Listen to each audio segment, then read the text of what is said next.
This is The Economist Report.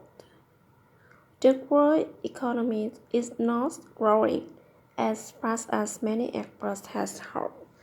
The International Monetary Fund recently announced it was changing its prediction for future economic activity.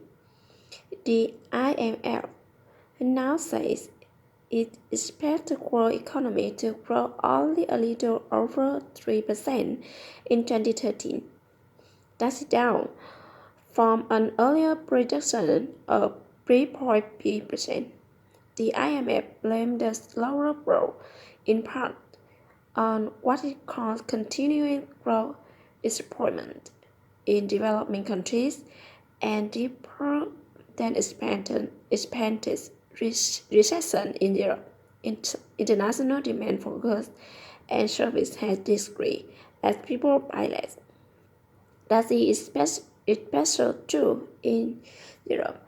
There are debt crisis and government cost-cutting measures have produced the longest economic slowdown in history of the 70 nations eurozone. Reduced demand has also slowed growth in faster-growing economies, especially in the countries known as BRIC: Brazil, Russia, India, and China. The International Monetary Fund has lowered its expectations for economic growth in the United States, yet recently reports on American housing and employment have suggested slow but steady growth. This growth has been strong enough for American central bank to change policy that have kept long-term interest rates at record low levels. Oliver Blunt is a chief economist at the IMF. He said,